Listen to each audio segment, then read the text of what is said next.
Welcome guys, congratulations to everyone जिसने TISSNET के various courses के लिए आप लोगों ने कट ऑफ क्लियर किया है। होप हमारे टिसनेट के कोर्सेज आपको काफ़ी हेल्पफुल रहे होंगे। बहुत सारे क्वेश्चंस आए तो इस बार तो मैं भी थोड़ा ज़्यादा खुश हूँ उस चीज़ को लेकर। But TISSNET was the first hurdle that we had to cross और वो आप लोग कर चुके हो। नेक्स्ट जो हम लोगों को करना है टिसमैट या टिसपैट। टिसमैट हमें पता है सिर्फ और सिर्फ HRM कोर्स और ODCL कोर्स के लिए है, बाकी सारे कोर्सेज के लिए टिसपैट है। और इंटरव्यू प्रिपरेशन, एक छोटा सा कन्फ्यूजन रहता है स्टूडेंट्स को कि क्या टिसमैट टिसपैट होने के बाद इंटरव्यू होगा। नहीं, ऐसा नहीं होगा। ये दोनों चीज़ एक कलेक्टिव प्रोसेस है कि जैसे आप ये पूरा प्रोसेस एक साथ होगा और फाइनल सिलेक्शन आएगा। फाइनल सिलेक्शन आपके टिसनेट मार्क्स और ये दोनों प्रोसेस को लेकर ये एग्ज़ाम और ये इंटरव्यू को लेकर फाइनल सिलेक्शन के मार्क्स मिलेंगे और वेटिंग लिस्ट आएगी और वो फर्दर प्रोसेस रहता है। ठीक है, तो अब तक की जितनी जर्नी कवर हुई है उस पर बहुत सारे लोगों को कुछ क्वेश्चंस है अपने मार्क्स को लेकर और फर्दर उस मार्क्स के बेसिस उनके चांसेस को लेकर, तो उस चीज़ को थोड़ा सा डिटेल में देखते हैं। ठीक है, और कुछ और भी क्वेश्चंस है जो स्टूडेंट्स को बहुत जेन्युइनली आ रहा है, बट मैं उसको सारे क्वेश्चंस को आंसर करने के पोजीशन में इसलिए नहीं हूँ क्योंकि इन्फॉर्मेशन टेस्ट से आना है। एग्जामिनेशन प्रोसेस जो एंट्रेंस एग्ज़ाम का प्रोसेस उन्होंने चेंज किया है, बट इन्फॉर्मेशन वो लोग अच्छे से फ्लोट नहीं किए हैं अभी तक। जबकि ARC कमेटी टीम है, वो भी स्टूडेंट रन है, उनको इन्फॉर्मेशन आएगा तभी वो आगे फ्लोट करेंगे, राइट। तो उनको भी ज़्यादा इन्फॉर्मेशन अभी जब तक वीडियो रिकॉर्ड कर रहे हैं उनके पास भी नहीं है। टिस को ऐसा बिल्कुल नहीं होना चाहिए कि इस तरह से इतने ज़्यादा कन्फ्यूजन में स्टूडेंट्स को छोड़ना चाहिए। उन्हें प्रॉपरली सारे कोर्सेज के लिए एक सैम्पल पेपर डेफिनेटली रिलीज़ करना चाहिए कि टिसमैट पे क्या होगा, टिसमैट में क्या होगा, कितने वर्ड्स के अगर आपको ऐसे लिखना है या आर्टिकल लिखना है तो कितने वर्ड्स में होना चाहिए, क्या वेटेज होगा, एग्ज़ाम किस प्रोसेस से होगा। बहुत सारे इस तरह के क्वेश्चंस हैं वो हम लोग देख लेते हैं और क्या स्पेकुलेशन लगा सकते हैं वो भी देख लेते हैं। तो सबसे ज़्यादा इशू है मार्क्स को लेकर। तो पहले प्रोसेस समझ लेते हैं। प्रोसेस के हिसाब से ये है कि हम लोगों को पहले ये चल रहा है, हाँ, पहले टिसनेट होगा जो हो चुका है, ये first stage of selection process है। दूसरे में या तो टिसमैट होगा, तो मैं सिर्फ मैट लिख दे रहा हूँ फास्ट लिखने के लिए, आपका टाइम ज़्यादा कंज्यूम नहीं करने के लिए, और ऑनलाइन इंटरव्यू होगा। ठीक है, हो सकता है आप लोगों को पता है, फिर भी मैं रिपीट कर दे रहा हूँ। टिसनेट जो एग्ज़ाम है ये टोटल सिलेक्शन का सिर्फ 30% इसका वेटेज है।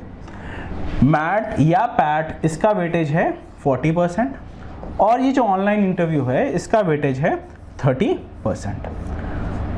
अब एक केस स्टडी लेकर देख लेते हैं। बहुत सारे स्टूडेंट्स को कंफ्यूजन है कि मैं तो जस्ट कट ऑफ के पास हूँ, क्या मेरा सिलेक्शन हो जाएगा या मेरे लिए आसान होगा सिलेक्शन करना, ये चीज़ देख लेते हैं।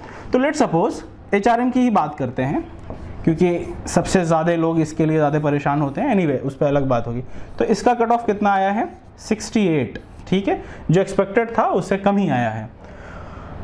तो अगर दो स्टूडेंट की बात करते हैं जो HRM का जस्ट कट ऑफ क्लियर किया है यानी कि 68, और वैसा स्टूडेंट जिसको बहुत अच्छे मार्क्स आए हैं HRM में, और कोई भी कॉम्पिटिटिव एग्जाम में बहुत अच्छे मार्क्स आने का मतलब ये नहीं होता है कि वो 90s में, डेफिनेटली ऐसे लोगों को मैं जानता हूँ जिनका 93, 94 आया है, बट वो बहुत ही कम है या इक्का दुक्का होंगे। बट मेजरली जो अच्छे मार्क्स जिसको आप बोलोगे तो इस कट ऑफ के से 10 मार्क्स ज़्यादा, 20 मार्क्स ज़्यादा, 20 मार्क्स भी बहुत हो जाएगा। तो अगर मैं मान लूँ कि 80 है, चलो, जिसको बहुत ही अच्छा कट ऑफ माना जाएगा या बहुत अच्छे मार्क्स माना जाएगा, तो इसमें कितना फ़र्क पड़ेगा। तो दो स्टूडेंट है जिसको 60 आया होगा, 68 आया होगा और जिसको 80 आया होगा। अब मुझे ये बात पता है कि टिसनेट का जो वेटेज है वो सिर्फ 30% है, राइट। तो और दूसरा स्टूडेंट है जिसको 80 मार्क्स आया है। तो फाइनल सिलेक्शन में क्योंकि सिर्फ 30% है, तो फाइनल सिलेक्शन में कितने मार्क्स का डिफरेंस होगा। तो यहाँ पे कितने मार्क्स का डिफरेंस है? 12 नंबर का डिफरेंस है। 12 नंबर का 30% क्या हो गया? 10% हो गया 1.2 और 30% हो गया 3.6। यानी कि फाइनल सिलेक्शन में सिर्फ इसको 3.6 नंबर्स का डिफरेंस है। ये नंबर को कम भी देखा जा सकता है और ज़्यादा भी देखा जा सकता है। कम इसलिए देखा जा सकता है क्योंकि ऐसे भी ये नंबर बहुत बड़ा नहीं है। ज़्यादा इस वजह से होता है कि कंपटीशन बहुत कट थ्रोट है। कम मुझे इसलिए देख सकता हूँ कि मेरे पास अगर आगे के 70% मार्क्स हैं, 70% वेटेज के पूरे एग्जामिनेशन मेरे पास बाकी है, यानी मेरे पास 70% अपने ज़्यादा चांसेस हैं कि मैं अच्छे से इस मार्क्स को मैनेज कर लूँ, उस स्टूडेंट्स के साथ बहुत अच्छे से कम्पीट कर लूँ। और यहाँ पे बहुत सारे लोग अटक जाते हैं। देखो, ये एक एप्टीट्यूड एग्ज़ाम था, आप रट लिए, आप सॉल्व कर लिए, आप MBA की प्रिपरेशन कर रहे थे, आपके पास ऐसे भी एप्टीट्यूड स्कूल ज़्यादा था, या आप अगर कोई गवर्नमेंट एग्ज़ाम या UPSC की तैयारी कर रहे थे तो आपके लिए थोड़ा सा इजी पड़ा होगा इस एग्ज़ाम को देने के लिए। मगर अब जहाँ पे आपको एक दोनों ही, अगर मैट देते हो तो आपको ऑब्जेक्टिव भी देना पड़ेगा, आपको एक सब्जेक्टिव भी लिखना पड़ेगा। पैट पे आपका आता है, यानी कि HRM और ODCL छोड़कर अगर आपका सब्जेक्ट है या कोर्स है तो आपको एक बहुत अच्छे आर्टिकल लिखने पड़ेंगे। मैं देखता हूँ जब आर्टिकल राइटिंग जब आप देखोगे, बहुत सारे आर्टिकल्स जो आप लोग सेंड करोगे, मैं लाइव आप लोगों का चेक करूंगा आर्टिकल्स, ठीक है। उसमें समझ में आएगा कि अच्छे अच्छे स्टूडेंट्स जो बहुत अच्छे मार्क्स लाए हुए होंगे वो कितने घटिया तरह के आर्टिकल लिख रहे होंगे, और जिनको थोड़ा भी अच्छे से अगर उन्हें आइडिया दे दिया जाए कि किस तरह के आर्टिकल्स रहने चाहिए, क्या क्या पॉइंट्स को रखना चाहिए, क्या क्या जार्गन्स को यूज़ करना चाहिए जिससे अट्रैक्टिव बनता है आपका आर्टिकल, और वो कम वर्ड्स में लिखना होगा, ठीक है। तो उससे उनके पूरे आर्टिकल्स पे मार्क्स बढ़ जाते हैं। और भी अगर आप और भी स्टूडेंट से पूछोगे जिनका सिलेक्शन हुआ है टेस्ट में या जिनका सिलेक्शन नहीं हुआ, वहाँ पे देखने को मिलता है कि यहाँ पे जहाँ पे राइटिंग लिखना रहता है, सब्जेक्टिव राइटिंग के मार्क्स या तो बहुत अच्छे रहते हैं या तो बहुत ही बेकार मार्क्स लेकर आते हैं। ऑनलाइन इंटरव्यू है तो ऑनलाइन इंटरव्यू के कुछ ना कुछ अपने बेनिफिट्स भी हैं और ड्रॉबैक्स भी हैं। ड्रॉबैक इसलिए कि अगर आपको इंटरव्यू देना बहुत अच्छा लगता है, आपकी पर्सनालिटी बहुत अच्छी है, आपके आइडियाज़ बहुत अच्छे हैं, तो ऑनलाइन प्रोसेस में, क्योंकि वो लोग भी थोड़ा पुराने हैं टेक्नोलॉजी से, वो भी प्रेफर नहीं करते हैं कि इस तरह से इंटरव्यू लिया जाए। ना ही बॉडी लैंग्वेज का पता चल पाता है, ना ही और भी तरह के ज़्यादा इंटरव्यू में क्वेश्चंस करने का बहुत ज़्यादा मन करता है। तो ये तो इसके ड्रॉबैक्स है। बेनिफिट ये है कि जिन लोगों को इंटरव्यू से डर लगता है वो लोगों के लिए थोड़ा सा बेनिफिट है कि वो, क्योंकि बहुत ही स्पेसिफाइड क्वेश्चंस रहेंगे जिन पे आपको बहुत अच्छे से प्रिपेयर करना है। हैविंग सेड दैट, हम अपनी प्रिपरेशन बहुत अच्छे से रखेंगे, जिस तरह के भी क्वेश्चंस पूछे जा सके, जिस तरह से भी आपके फंसाया जा सके क्वेश्चंस में, क्योंकि आपके अच्छे से व्यू निकल कर सामने आए, उस तरह से हम लोग ज़्यादा से ज़्यादा अच्छे तरह से प्रिपरेशन करेंगे। तो इसका बेनिफिट ही उठाना है हमें, और अच्छे से अच्छी राइटिंग स्किल डेवलप करनी है। तो ये तो ओवरऑल जर्नी होगी हमारे फर्दर के। मगर जैसे कि अभी हम लोग क्वेश्चंस ले रहे हैं जिसको हम लोग आंसर करना अभी बहुत मुश्किल है, तो दूसरा क्वेश्चन जो बहुत ज़्यादा स्टूडेंट्स आप लोग पूछ रहे हो वो कि ये एग्ज़ाम कब होगा। मुझे नहीं पता कब होगा, मैं एग्ज़ाम नहीं कंडक्ट करा रहा, ना आपको अभी तक पता होगा। मगर जहाँ तक बहुत सारे लोग फ़ोन करके बात की हैं तो वो लोग कह रहे हैं कि 18 से 20 अप्रैल तक होगा। डेट तो दे दिए, डेट बोलने में क्या जाता है, मगर ये एग्ज़ाम कैसे होगा? फिर से वो सेंटर पे बुलाएंगे, देखने की बात है। अगर सेंटर पे बुलाए भी तो टोटल आप कोर्सेज देखोगे टेस्ट को लेकर तो लगभग 40 से 50 कोर्सेज होते हैं। क्या 40 से 50 कोर्सेज का वो एग्ज़ाम कैसे लेंगे? क्या सबके लिए अलग अलग टाइम रहेगा? नहीं पता। सारे कोर्सेज का अलग अलग टाइम रहेगा? नहीं पता हमें। क्या ऐसा होगा कि सारे स्टूडेंट्स जाएंगे जो कोर्सेज के लिए वो अप्लाई किए होंगे, उस तरह से पोर्टल क्रिएट हो जाएगा, उस तरह से टाइम स्लॉट दिया जाएगा और आप उस तरफ से आंसर कर सकोगे? इसमें सबसे बड़े इश्यूज और भी आते हैं। क्या किसी बंदे के पास 3 कोर्सेज हैं तो वो लगातार 45x3 आप मान के चलो 3 घंटे तक क्या वो लिखते रहेगा, या 2.5-3 घंटे तक वो टाइप करते रहेगा? क्या वो अच्छे से जज कर पाएंगे? तो बहुत सारी चीज़ें हैं। क्या टाइपिंग करने में और लिखने में, कोई आर्टिकल टाइपिंग करना सबके लिए उतना ही आसान है जैसे कि लिखना आसान है? क्या थॉट प्रोसेस करके टाइपिंग करना क्या उतना ही आसान है? तो इन सारी चीज़ों पे आप लोगों को प्रिपेयर करना पड़ेगा और हमें वर्स्ट सिचुएशन के लिए भी प्रिपेयर्ड रहना पड़ेगा। यूजुअली टेस्ट को इस तरह का एडवेंचर नहीं करना चाहिए था इस एग्ज़ाम को लेकर। कोई भी एग्ज़ाम, अगर एंट्रेंस एग्ज़ाम होता है वो तो 2 बार वो सेंटर पे बुलाना कोई अच्छी बात नहीं होती, अनलेस एंड अनटिल वो बड़ा एग्ज़ाम हो, जैसे कि UPSC होता है, IIT JEE होता है। वो एक बड़ा एग्ज़ाम है, काफ़ी डिटेल्ड प्रिपरेशन चाहिए होती है, काफ़ी अच्छा कंपटीशन होता है। वरना अगर और भी एग्ज़ाम आप देखोगे एप्टीट्यूड लेवल का या कॉलेज एंट्रेंस एग्ज़ाम का, वो एक ही बार एक एंट्रेंस लेते हैं और एक बार इंटरव्यू ले अगर उन्हें लेना है तो, ठीक है।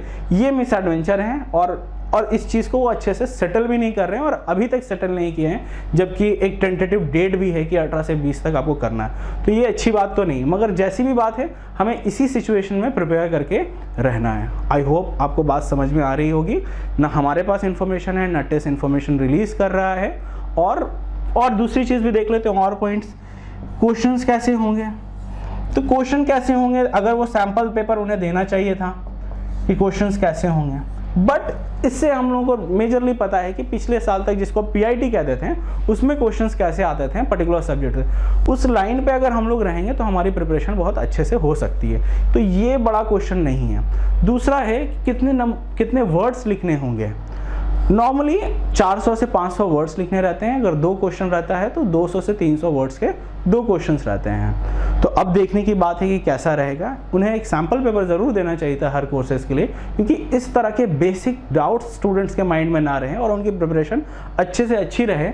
आई होप कि इस वीक तक वो एक सैम्पल पेपर सारे कोर्सेज के लिए रिलीज़ ज़रूर कर दें, ठीक है। तीसरी बात है कि सर मेरी टाइपिंग मुझे नहीं आती, क्योंकि अगर वो सेंटर पर बुलाते हैं तो आपसे टाइप करवाएंगे, चांसेस तो है आपसे ज़्यादा टाइप करवाएंगे। अगर रिटर्न लिखवा लिए तो उससे अच्छी तो कोई बात ही नहीं है। अगर टाइप करवा लिए तो क्या करना है, तो आप अभी से 20 दिन से टाइप करना शुरू कर दो और कुछ नहीं किया जा सकता है। सेंटर पे बुला रहे हैं तो टाइप करवाने के चांसेस ज़्यादा हैं, ठीक है, क्योंकि कोई भी प्राइवेट एजेंसी अगर एग्ज़ाम कंडक्ट करता है, मोस्टली अगर TCS एग्ज़ाम कंडक्ट करती है या फिर प्राइवेटली कंडक्ट कराते हैं थर्ड पार्टी से, तो वो लोग टाइपिंग का ही जुगाड़ बेहतर कर सकते हैं, जैसे और डिफरेंट एग्जाम्स में होता है, बैंक PO वगैरह में, ठीक है। तो ये क्वेश्चन है। और अगर आपको कुछ क्वेश्चंस पूछना है तो आप कमेंट सेक्शन में डेफिनेटली पूछो, मैं वहां पे भी आंसर करूंगा। तो जितने रफ क्वेश्चंस थे उसको हम लोगों ने डील कर लिया, जितना पता था, जितना स्पेकुलेट कर सकते थे वो भी देख चुके हैं। अब कुछ आगे चीज़ें देख लेते हैं। इसे मैं इरेज कर लूँ और डिटेल में बताऊंगा कि हम लोग किस तरह से अपनी टेस्पैट और इंटरव्यू प्रिपरेशन के लिए हमारा फर्दर कोर्स किस तरह से रहेगा। अब सारे कोर्सेज को, जैसा आप लोगों अगर व्हाट्सएप ग्रुप पे हो गए, मैं उसके लिंक भी दे दूंगा, सारे कोर्सेज को स्कूल वाइज हम लोगों ने डिस्ट्रीब्यूट कर दिया। इसके पीछे 2 रीज़न हैं, क्योंकि ये एक सब्जेक्टिव एग्ज़ाम है, तो सब्जेक्टिव एग्ज़ाम में बहुत ही डिस्टिंक्ट नहीं होता है हमारा कंटेंट नॉलेज, काफ़ी ओवरलैप होता है, इनफैक्ट ऑलमोस्ट ओवरलैप होता है, पहली बात। दूसरी बात, जो टॉपिक्स दिए जाते हैं आपको PIT में, जो अब पैट हो चुका है, वो बहुत ही जेनरिक टॉपिक होते हैं, बहुत ही जनरल टॉपिक होते हैं, बहुत ही स्पेसिफिक सब्जेक्टिव या टेक्निकल टॉपिक्स नहीं होते हैं। बट क्या उसके आंसर्स बिल्कुल ही जेनरिक वे में लिखना चाहिए? नहीं। ऐसा आप लिखोगे तो आप बहुत कम मार्क्स लेकर आओगे, या फिर आप वैसे मार्क्स लेकर आओगे कि आप compete नहीं कर सकोगे, आपके सिलेक्शन प्रोसेस से आप आउट हो जाओगे। लिखना अच्छा है बट टॉपिक्स बहुत जेनरिक होते हैं, ठीक है, बहुत डायरेक्ट टॉपिक्स होते हैं। अगर हाथ पे गिन लिया जाए तो 30 से 40 टॉपिक्स अगर आप कर लो तो that is sufficient for you, बहुत ज़्यादा है। तो हम लोगों ने सारे कोर्सेज को क्लब किया है स्कूल वाइज, क्योंकि majority of the topics almost same रहेंगे, कुछ डिफरेंसेस रहेंगे जिसको हम लोग कवर कर सकते हैं। अब 40 से 50 कोर्स है, हम लोग को इसी तरह से बेहतर होकर कवर करना है। तो ये स्कूल वाइज है, आप देख लो, 2-3 8-10 स्कूल्स में हम लोगों ने क्लब किया है डिफरेंट कोर्सेज को।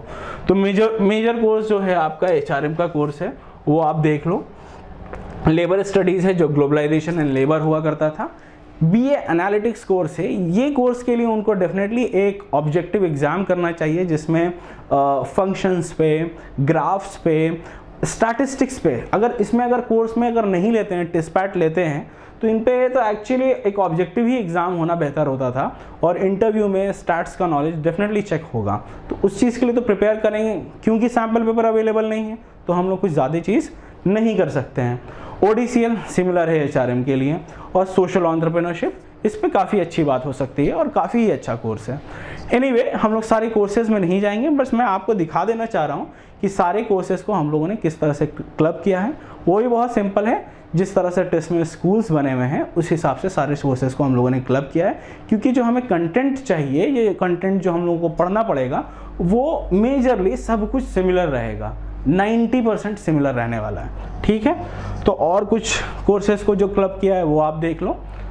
ये स्लाइड मैं आपको डिस्क्रिप्शन सेक्शन में भी दे दूंगा, क्योंकि आप डाउनलोड करके एक बार देख लेना किस तरह से क्लब किया।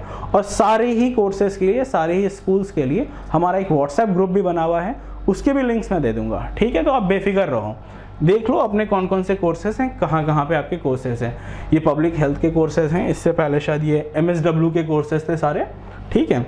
इसमें थोड़ा सा डिफरेंस है क्रिमिनोलॉजी एंड जस्टिस, जिसको हम लोग थोड़ा अलग से कर लेंगे। जो जो डिफरेंस है वो हम लोग डेफिनेटली कवर करके रखेंगे और आपको बहुत अच्छे से बता कर रखेंगे, ठीक है।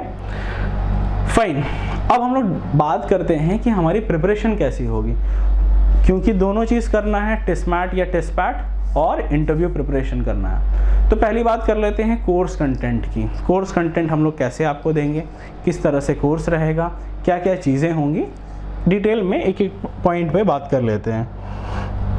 पहला क्या है, स्टडी मटेरियल। तो पर्टिकुलर स्कूल्स के लिए, पर्टिकुलर कोर्सेज के लिए जितने भी पॉसिबल आर्टिकल्स हैं जो आपको पढ़ना चाहिए सब्जेक्टिव वे में, बहुत ही अच्छे से एक एक पर्टिकुलर टॉपिक्स हैं मेजरली करंट इश्यूज़ को रिलेटेड, वो सारे आर्टिकल्स आपको प्रोवाइड कर दिए जाएंगे। क्योंकि बहुत ही शॉर्ट नोटिस पे सारी चीज़ कर रही हैं, तो हो सकता है ये मुझे सब कुछ अपडेट करने में 2 से 3 दिन लग जाए। तो आप लोग मेरे पीछे मत पड़ जाना कि कब होगा, 2 से 3 दिन में मैं डेफिनेटली कर दूंगा। मैं भी बहुत ही हाई नोट पे रहूँगा, क्योंकि सारी चीज़ आपको जितने अवेलेबल करा दिया जाए जल्दी से जल्दी, आप लोगों को प्रिपरेशन करने का टाइम उतना ज़्यादा बढ़ जाएगा। तो सारा मटेरियल ऐसा नहीं 2-3 दिन के बाद ही होगा, वो पूरे प्रोसेस में 2-3 दिन में सारे कोर्सेज के लिए मटेरियल्स आपको अवेलेबल हो जाएगा। उससे ज़्यादा आप मत पढ़ना, वो सारे आर्टिकल्स पढ़ के जो जो इंपॉर्टेंट पॉइंट्स लगे आपको रिटेन करना चाहिए जब आप अपना आर्टिकल लिख रहे होगे, तो उस चीज़ को आप ज़रूर पुट अप कर देना, ठीक है। तो ये कंटेंट मटेरियल आपको मिल जाएगा लगभग हर कोर्सेज के लिए आपको 30 से 40 आर्टिकल्स या एसेज मिल जाएंगे। नेक्स्ट पार्ट क्या आता है, इंट्रोडक्टरी सेशन। तो उसमें हम लोग ये करेंगे कि एक आर्टिकल कैसा होना चाहिए आपका, आप कंटेंट कैसे प्रेजेंट करना चाहिए, क्योंकि बहुत वक्त हो गया होगा आपको एक आर्टिकल लिखे या एसे राइटिंग किए हुए। तो अगर आपको बहुत वक्त हो गया और आपको लगता होगा यार मैं अच्छा आर्टिकल नहीं लिख पाता हूँ या लिख पाती हूँ, तो उस चीज़ को हम लोग बहुत अच्छे से ऑब्जेक्टिवली देखेंगे कि किस तरह से आर्टिकल्स कम वर्ड्स में और बहुत ही इफेक्टिव और अट्रैक्टिव आर्टिकल लिखा जा सके, क्या चीज़ को रखा जाए, क्या चीज़ को नहीं रखा जाए, वो चीज़ हम लोग कवर करेंगे। फिर आएंगे specific school wise essay writing. School wise essay writing मतलब आपके जो स्पेसिफिक कोर्सेज हैं, उस कोर्सेज में आपको क्या सारे पॉइंट्स होने चाहिए जिसको आप अपने आर्टिकल्स में डेफिनेटली किसी ना किसी तरीके से, अगर वो पर्टिकुलर टॉपिक आया है तो वो इन्फॉर्मेशन ज़रूर आप पुट अप करो। क्योंकि आप कुछ एक्स्ट्रा लिखोगे, कुछ इन्फॉर्मेटिव लिखोगे, कुछ डेटा बैक्ड आर्टिकल लिखोगे, तभी आपका आर्टिकल अच्छा रहेगा। ये आप सिंपली वर्ड, जेनरिक बातें, नॉर्मल डिस्कशन की तरह लिखोगे तो वो अट्रैक्ट नहीं करेगा और आपको अच्छे मार्क्स बिल्कुल भी फेच नहीं करने वाला है। तो ये चीज़ आप रख लो, ठीक है। उसके बाद है हमारा एसे इवैल्यूएशन। ये बहुत अच्छी चीज़ है कि जैसे आपको हम लोगों ने सारी चीज़ें बता दी, आप डेफिनेटली लिखोगे, हिट एंड ट्रायल के प्रोसेस में जाओगे और सारी चीज़ें आप धीरे धीरे अपने प्रोसेस से, क्योंकि बहुत दिन से आप नहीं लिखे होगे आर्टिकल उस तरह से कि इवैल्यूएट हो एक पर्टिकुलर कॉम्पिटिटिव एग्ज़ाम के लिए। तो हर स्टूडेंट्स के लिए हम लोग कोशिश ये रहेगी कि अपने एंड से 10 से 12 आर्टिकल्स दूँ, 10 से 12 आर्टिकल्स अपने एंड से दूँ, और मैं पर्सनली सारे आर्टिकल्स एटलीस्ट 6 से 7 आर्टिकल्स आपको इवैल्यूएट करके मेल बैक होगा।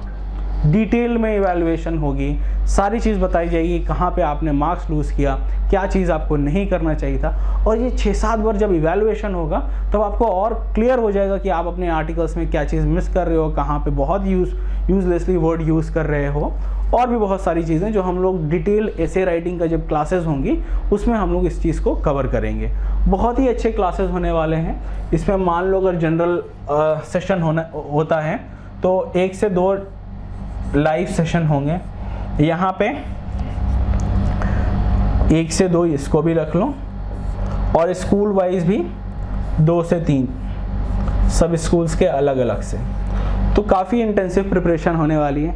अच्छी बात यह है क्योंकि सारे ही लोग एक्टिव होंगे। जितने लोग एक्टिव नहीं थे या ढंग से प्रिपरेशन नहीं किए, कोई लास्ट टाइम प्रिपरेशन किया, अब जिनका कट ऑफ क्लियर हो गया, अब सबको ही आप लोग एक्टिव स्टूडेंट हो। इससे ज़्यादा एक्टिविटी या इससे ज़्यादा एक्टिवनेस आप शो नहीं करोगे। तो हमारे लिए भी अच्छी बात है कि सारे सीरियस स्टूडेंट्स के साथ हमें डील करना है। दूसरी बात आई है इंटरव्यू सेशन। तो ये राहुल सर लेंगे और वो इस चीज़ के लिए बेहतर हैं, और हर इंसान हर चीज़ कर सकता है, तो हमारे पास उतना टाइम नहीं रहेगा। बट जब मॉक इंटरव्यू रहेगा तब मैं डेफिनेटली प्रेजेंट रहूँगा। अभी राहुल सर से भी मैं आपको इंट्रोड्यूस करा दूंगा। बहुत ही अच्छे से, काफ़ी अच्छे से आपको इंट्रोडक्टरी सेशन होगा इंटरव्यू में, किस चीज़ों पे आपको चेक करना, और स्पेशली जबकि अब ये इंटरव्यू ऑनलाइन इंटरव्यू होने वाला है, राइट, ऑनलाइन होने वाला है, तो इससे कैसे हम लोग बेनिफिट ले सकते हैं वो सारी चीज़ों को देखेंगे। एक रफ चीज़, क्योंकि पिछली बार भी ऑनलाइन इंटरव्यू हुआ है, तो ऑनलाइन इंटरव्यू में अगर आप बहुत ही बेकार हो, अगर आप कोई इंटरव्यू ख़राब ही करना है तभी आपको ख़राब मार्क्स मिलेंगे, एक चीज़। दूसरी चीज़, आपको ऑनलाइन इंटरव्यू में बहुत अच्छे मार्क्स लाने के लिए आपके पास बहुत अच्छा कंटेंट होना चाहिए आपके पास, और वो एक लक का भी फैक्टर है कि अगर पैनल आपसे कुछ इंटरेस्टिंग क्वेश्चन पूछ रहा है और आप अच्छे से अपना इंटरव्यू ड्राइव करना चाहते हो तो आपको बहुत अच्छे मार्क्स मिल जाते हैं। नॉर्मली ऑनलाइन इंटरव्यू की मैं बात कर रहा हूँ, बहुत ही एवरेज मार्किंग होती है, बहुत ही एवरेज मार्किंग होती है, ठीक है। तो आप इस बात को आप समझना, क्योंकि ये ऑनलाइन है, सही से पता नहीं चल पाता है, लोगों के पास, पैनल के पास सेट ऑफ क्वेश्चंस होते हैं, तो उन पे ही वो बात करते हैं और हमें भी पता है कि क्या क्वेश्चंस पूछे जाएंगे, किस चीज़ के अराउंड सारी बातें होंगी। School wise interview session, of course her schools पे जिस तरह से आपको एक सोशल क्वेश्चन आपका डेवलप होगा उस हिसाब से आपको वो इंटरव्यू सेशन प्रिपेयर कराया जाएगा। ऐसा नहीं होगा कि सिर्फ एक जनरल इंटरव्यू सेशन लेकर आप लोगों को छोड़ दिया जाएगा, सारे स्कूल्स के लिए अलग अलग से इंटरव्यू सेशन आपसे रखा जाएगा। मॉक इंटरव्यूज़, तो ये टोटल कितने होंगे, 3 मॉक इंटरव्यूज़ होंगे, 3 मॉक इंटरव्यूज़ डिटेल। तो नॉर्मली एक इंटरव्यू होता है 20 से 25 मिनट का, हमारी कोशिश रही कि आधे घंटे का सारा इंटरव्यू सेशन आपसे लें, क्योंकि जब आप वहाँ पे इंटरव्यू में जाएं ऑनलाइन इंटरव्यू के लिए तब आप थोड़ा कंफर्टेबल फील करें और सारे पॉसिबल क्वेश्चंस को हम लोग अच्छे से कवर करके रखेंगे। दूसरा है कि जैसा कि हम लोग हमेशा से अवेलेबल रहे हैं व्हाट्सएप ग्रुप्स पे, किसी भी तरह का डिस्कशन करना है, किसी तरह की बात करनी है, तो वहाँ पे हम लोग हमेशा अवेलेबल है through out the day. But कोशिश ये करो कि कुछ अच्छे क्वेश्चंस पूछो, और जो क्वेश्चंस जो हम लोगों ने कवर किया उसको रिपीटेटिवली मत पूछो, क्योंकि बहुत सारी चीज़ों को कवर करना है, बहुत कम टाइम है और हम अपनी अवेलेबिलिटी डेफिनेटली दिखाएंगे, बट उसको इफेक्टिवली यूज़ करना आपकी जिम्मेदारी है, ठीक। तो ये डिटेल हो चुका है। अगर इस पर भी अगर आपको कुछ डाउट है, कुछ पूछना है, तो आप कमेंट सेक्शन में ज़रूर पूछो। क्वेश्चन नंबर टिकर पे चल रहा होगा, फ़ोन नंबर, आप उसको कॉल करो, और डिटेल और भी कुछ डिटेल चाहिए इस पर्टिकुलर कोर्स के लिए तो आप डेफिनेटली हमें कॉल करके पूछ लो। बट प्रिपरेशन जल्दी से जल्दी स्टार्ट करो, अब टाइम वेस्ट करने का वक्त बिल्कुल भी नहीं है, ठीक है। अब बात आई जो सबसे इंटरेस्टिंग रहती है कि प्राइसिंग क्या रहेगी, तो इसको पहले इरेज कर देता हूँ मैं। तो प्राइसिंग ऐसे भी हम लोग कुछ बहुत ज़्यादा चार्ज करते नहीं हैं। पहली प्राइसिंग, अगर सिर्फ एक कोर्स के लिए आप सेलेक्ट हो रहे हो तो 4000 है, 2 कोर्सेज के लिए प्रिपरेशन करनी है, कंप्लीट प्रिपरेशन 6000 है, और अगर तीनों कोर्स के लिए है तो 6,999 7000 है। But for this 2 days, that is Saturday and Sunday, we have a discount of 25%, but this will be available just for these 2 days, Saturday and Sunday. You can use this code which is available, TISNET PREP, ठीक है। सारे caps में रहेंगे, यहाँ पे कोई space नहीं रहेगा या कहीं पे भी कोई स्पेस नहीं रहेगा। टिस्नेट प्रेप कोड यूज़ कर लो, इनरोल कर लो और जल्दी से जल्दी अपनी प्रिपरेशन शुरू करो, और देखते हैं किस तरह से हम लोग अच्छे से अच्छे कम टाइम में अच्छे से अच्छे प्रिपरेशन कर लेता हूँ। Now I am just handing over to Rahul sir, वो आपको डिटेल में बताएं कि इंटरव्यू में वो किस तरह से आप लोगों को हेल्प करने वाले हैं, ठीक है। Hello everyone. So Talha sir ने जिस तरीके से आपको बताया कि एक मोस्ट इम्पॉर्टेंट फेज इस पूरे जर्नी का आप लोग क्लियर कर चुके हैं। अब जो आखिरी लेग है टिस्मैट, टिस्पैट और इंटरव्यूज़ का, उसके बारे में हम और आप अभी बात करेंगे। तो HRM और ODCL के लिए टिस्मैट और बाकी सारे कोर्सेज के लिए जो टिस्पैट का सब्जेक्टिव टेस्ट होता है और साथ में इंटरव्यू जो एक जेनरिक इंटरव्यू सबके लिए रहता है, उसके बारे में मैं आपको थोड़ा बहुत बताना चाहूँगा। इस पूरे प्रोसीजर में जो पैनल है वो आपसे बस इतना ही जानना चाहता है कि आप लोग कितना सोशली अवेयर हैं, कितना सोशली इक्विप्ड हैं और किस तरीके से आपका थिंकिंग काम करता है। ये चीज़ जानने के लिए पैनल के पास 3 बेसिक अप्रोचेस हैं। पहला सब्जेक्टिव मैटर, ऐसे राइटिंग हुआ, कंटेंट राइटिंग हुआ। दूसरा आपका इंटरेक्शन, और तीसरा जिस तरीके से आप सोचते हैं। तो अगर हम लोग उसके बारे में बारीकी से अगर बात करें तो सोशल क्वोशेंट एक इंपॉर्टेंट एस्पेक्ट बना जाता है। सोशल क्वोशेंट क्या है कि आप लोग किस तरीके से सोचते हैं, आपका थिंकिंग किस तरीके से काम करता है और आपका थिंकिंग सोशली इंक्लाइंड है कि नहीं। सोशल क्वोशेंट का एक एग्जांपल देना चाहूंगा मैं आपको। यहां पे पैनल आपको एक सिचुएशन दे सकता है एक हाइपोथेटिकल सिचुएशन दे सकता है, एक करंट अफेयर्स का एक टॉपिक दे सकता है, और पैनल को बस यही जानना है आपसे कि आपकी थिंकिंग किस तरीके से काम करती है। इस सोशल क्वोशंट को आपके अंदर डेवलप करने के लिए हम लोग बहुत बेसिक अप्रोच रखेंगे, and that approach would be just to interact with each other. हम लोग डिबेट करेंगे, जो चल रहा है हमारे देश में उसके बारे में बात करेंगे, the issues which our country is facing उसके बारे में बात करेंगे, क्योंकि ये आप जितना इसके बारे में इंटरेक्ट करेंगे, जितना इसके बारे में आप पढ़ेंगे, उतना आपका इंडिविजुअल सोशल क्वेश्चन जो है वो डेवलप होता है। फिर आती है बात सब्जेक्ट नॉलेज की। अब ऐसे राइटिंग और आंसर राइटिंग ये दो एक ऐसे अप्रोचेस हैं जिसके थ्रू एक पैनल ये जानना चाहता है कि आप लोग किस तरीके से अपने थॉट्स को एक्सप्रेस करते हैं। तो अगर आप सोच रहे हैं with synchronized with a social quotient, वो एक चीज है, लेकिन आप उसको किस तरीके से बाय वर्ड्स एक्सप्रेस कर रहे हैं वो एक अलग चीज है। वो तलहा सर आपको अच्छी तरीके से प्रिपेयर करेंगे, and he has been doing this from a long time, तो वो वहां पे मेरा बोलना कम रहेगा। फिर आती है बात genuinity of students and career prospects. ये बहुत इंपॉर्टेंट चीज है। क्या होता है कि एक मेहनत करके, रट के, थोड़ा बहुत स्ट्रगल करके आदमी कट ऑफ तो क्लियर कर लेता है, लेकिन कितने लोग उसमें से एक्चुअल में जेन्युइनली इंटरेस्टेड हैं उस सीट के लिए, क्योंकि सीट्स तो लिमिटेड है, तो उस सीट्स के लिए कितने लोग इंटरेस्टेड हैं, वो चीज एक पैनल जानना चाहता है। अब उसको जानने का पैनल के पास अपने तरीके होते हैं। वो आपसे टेढ़े मेढ़े सवाल कर सकता है, वो आपको फिर से डिफिकल्ट हाइपोथेटिकल सिचुएशंस भी दे सकता है, जहां पे आप अपने आप को रखें और पैनल को बताएं कि आप उस सिचुएशन में किस तरीके से रिएक्ट करेंगे। तो इन सब अप्रोचेस के लिए, और यहां पे आपका एक आपको अच्छी तरीके से ग्रूम करने के लिए we'll have a lot of mock interviews. हम लोग a lot of mock interviews करेंगे, जहां पे I will be the one who will ask you all different types of questions, जिससे आप प्रिपेयर्ड रहेंगे जब आप एक एक्चुअल पैनल के सामने जाएं। मोस्ट इंपॉर्टेंट है करियर प्रोस्पेक्ट। पैनल ये जानना चाहता है आपसे कि आपको अगर हमने सीट दिया, आपने हमारे साथ कोर्स किया, तो उसके बाद क्या करेंगे आप, तो उसके बाद किस तरीके से आप उस पर्टिकुलर डिग्री को यूज करेंगे अपने और देश के ग्रोथ में। इसके लिए भी हम लोग a lot of mock interviews और ग्रूमिंग सेशंस रखेंगे, जिससे आपको एक ओवरऑल आइडिया मिल जाएगा कि आपका एक इंटरव्यू किस तरीके से होने वाला है फॉर द एक्चुअल डे।